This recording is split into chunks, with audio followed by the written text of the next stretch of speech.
इस देश को ये दिन भी देखना था।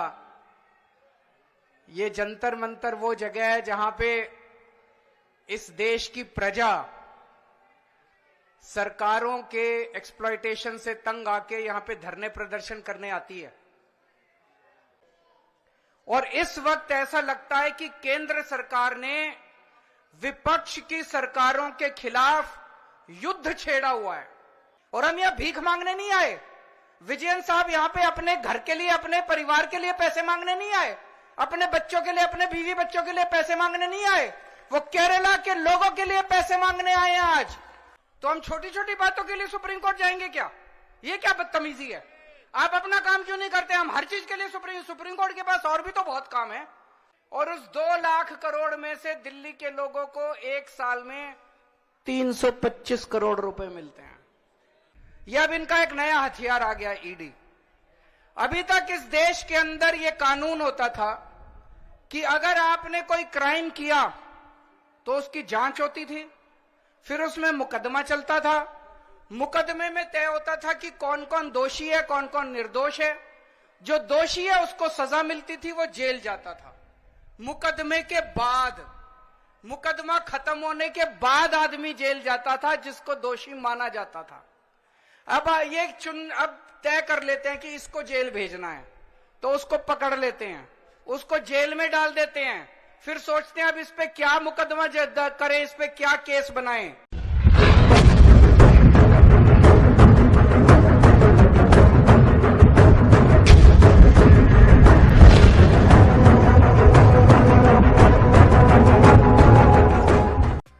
केरला के आदरणीय मुख्यमंत्री श्री पिनरई विजयन साहब, पंजाब के लोकप्रिय मुख्यमंत्री श्री भगवंत मान साहब, मंच पे मौजूद कई राज्यों के और कई पार्टियों के आज यहां पे आए हुए सभी नेतागण और मंत्रीगण, और यहां पे आए हुए सभी भाइयों बहनों, आप सब लोगों को मेरा नमस्कार, सबको मेरा प्रणाम। मुझे लगता है आज इस देश को ये दिन भी देखना था। ये जंतर मंतर वो जगह है जहां पे इस देश की प्रजा सरकारों के एक्सप्लॉयटेशन से तंग आके यहां पे धरने प्रदर्शन करने आती है। लेकिन आज यहां पे केरला के मुख्यमंत्री को अपना सारा कामकाज छोड़ के केरला से दिल्ली यहां पे धरना करने के लिए आना पड़ा केंद्र सरकार की ज्यादतियों के खिलाफ। मैं समझ रहा हूं ये भी इस देश को ये दिन भी देखना था। आज लगभग आधे राज्यों के अंदर विपक्ष की सरकारें हैं और आधे राज्यों के अंदर उन लोगों की सरकारें हैं। जो विपक्ष की सरकारें हैं आधे राज्यों के अंदर, तो लगभग 70 करोड़ लोगों को ये विपक्ष की सरकारें रिप्रेजेंट करती हैं। 70 करोड़ लोगों को, आधे देश को। और इस वक्त ऐसा लगता है कि केंद्र सरकार ने विपक्ष की सरकारों के खिलाफ युद्ध छेड़ा हुआ है। ऐसा लगता है कि जंग छेड़ी हुई है, लड़ाई छेड़ी हुई है। हिंदुस्तान पाकिस्तान का रखा है हम लोगों के साथ। हम ये पूछना चाहते हैं कि क्या आप इन 70 करोड़ लोगों को अपना नहीं मानते? क्या आप केरला के लोगों को अपना नहीं मानते? क्या आप तमिलनाडु के लोगों को अपना नहीं मानते? क्या आप कर्नाटका के, दिल्ली के, पंजाब के, वेस्ट बंगाल के लोगों को अपना नहीं मानते? क्या ये सारे पराये हैं? क्या ये भारत के नागरिक नहीं हैं? यहां के 70 करोड़ लोगों ने विपक्ष के लोगों को चुन के सरकार बनाई। संविधान के अंदर लिखा है कि इन सरकारों की क्या पावर है। शिक्षा की पावर राज्य सरकारों की, स्वास्थ्य की पावर राज्य सरकारों की, संविधान के अंदर लिखा है कि क्या क्या पावर है। आप हमें अपना काम ही नहीं करने देते। सारी विपक्ष की सरकारों को तरह तरह से प्रताड़ित करने के लिए आज केंद्र सरकार सारे हथकंडे अपना रही है। मोटे मोटे तौर पे देखें तो 3 तरह से केंद्र सरकार विपक्ष की सरकारों को तंग कर रही है। सबसे पहला, केंद्र सरकार जायज फंड जो हक है राज्यों का वो फंड नहीं दे रही है। दूसरा तरीका, गवर्नर्स के और लेफ्टिनेंट गवर्नर के जरिए रोज काम में टांग अड़ाती है, हर काम में टांग अड़ाती है। और तीसरा तरीका, एजेंसीज को छोड़ के जिसको मर्जी पकड़ के जेल में डाले जा रहे हैं, जिसको मर्जी पकड़ के जेल में डाले जा रहे हैं। सबसे पहले मैं पहले तरीके पे आता हूं। यहां पे पिनरई विजयन साहब बैठे हैं, पंजाब के मुख्यमंत्री बैठे हैं, मैं दिल्ली का मुख्यमंत्री और कई सारे राज्यों के मंत्रीगण आए हुए हैं। हम सारे रोज इस बात को झेल रहे हैं कि जो जायज फंड उस राज्य के बनते हैं वो फंड हमें नहीं दिए जा रहे। अगर केरला के लोगों को उनके हक के फंड नहीं दिए जाएंगे तो काम कैसे चलेगा, सरकार कैसे चलेगी, केरला की सरकार कैसे चलेगी, तमिलनाडु की सरकार कैसे चलेगी। और हम यहां भीख मांगने नहीं आए। विजयन साहब यहां पे अपने घर के लिए, अपने परिवार के लिए पैसे मांगने नहीं आए, अपने बच्चों के लिए, अपने बीवी बच्चों के लिए पैसे मांगने नहीं आए, वो केरला के लोगों के लिए पैसे मांगने आए हैं। आज पंजाब के मुख्यमंत्री यहां अपने 3 करोड़ लोगों के लिए फंड मांगने के लिए आए हैं। मैं दिल्ली का मुख्यमंत्री अपने दिल्ली के 2 करोड़ लोगों का हक मांगने के लिए आया हूं। संविधान में लिखा है कि कितना पैसा किस सरकार को मिलेगा। ये वाला टैक्स आएगा, मैं इनकम टैक्स में था, ये थोड़ा सा ज्यादा जानता हूं इसको।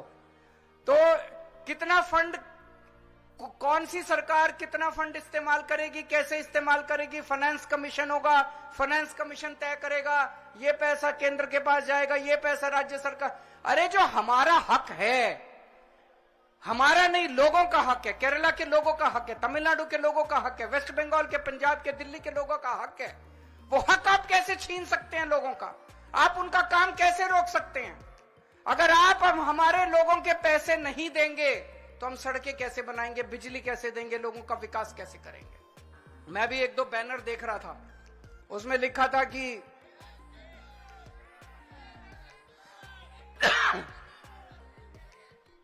केरला के 8400 करोड़ रुपए रोके हुए। और मान साहब से मैं थोड़े दिन पहले बात कर रहा था, पंजाब के भी 8000 करोड़ से ज्यादा फंड रोके हुए हैं। अब एक एक फंड, अभी पंजाब सरकार थोड़े दिन पहले सुप्रीम कोर्ट में गई कि हमारा पैसा रिलीज नहीं कर रहे, आरडीएफ का पैसा, आरडीएफ लगभग 4-5 हजार करोड़ बनता है, 5500 करोड़ रुपया आरडीएफ का, रूरल डेवलपमेंट फंड का पैसा इस्तेमाल रिलीज नहीं कर रहे। केरल भी गया, सुप्रीम कोर्ट की हेयरिंग अब अगले हफ्ते फिक्स हुई है और तुरंत केंद्र सरकार से फोन आ गया, आइए बैठ के बात करते हैं। तो हम छोटी छोटी बातों के लिए सुप्रीम कोर्ट जाएंगे क्या? ये क्या बदतमीजी है? आप अपना काम क्यों नहीं करते? हम हर चीज के लिए सुप्रीम कोर्ट के पास और भी तो बहुत काम है। सुप्रीम कोर्ट भरा हुआ है केसेस से, जनता के केसेस से। हम अपने फंड लेने के लिए भी, हमें फंड लेने के लिए जंतर मंतर पे आके बैठना पड़ेगा। आप लोगों को जान के ताज्जुब होगा,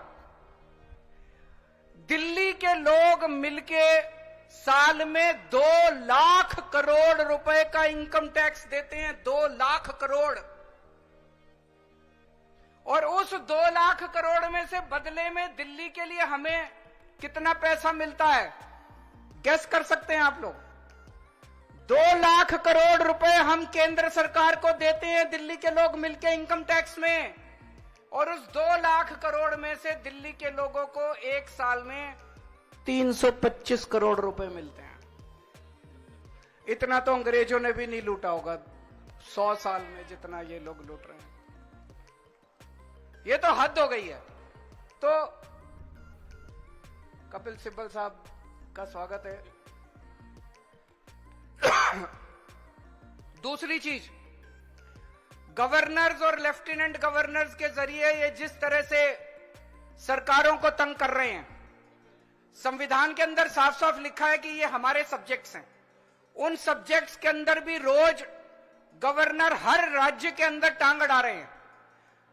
सबसे इंटरेस्टिंग तो अभी पंजाब के अंदर हुआ। पिछले साल पंजाब सरकार ने बजट सेशन, अपनी असेंबली का बजट सेशन कॉल करने के लिए गवर्नर के पास फाइल भेजी। गवर्नर ने बजट सेशन करने की परमिशन नहीं दी। सोचिए, एक चुनी हुई सरकार फुल स्टेट, उसका मुख्यमंत्री, उसकी कैबिनेट प्रस्ताव पारित करके कहती है कि हम फलानी तारीख से बजट सेशन बुलाएंगे और उसमें राज्य का अगले साल का बजट पास करेंगे। गवर्नर ने बजट सेशन की भी परमिशन नहीं दी। अल्टीमेटली सुप्रीम कोर्ट जाना पड़ा।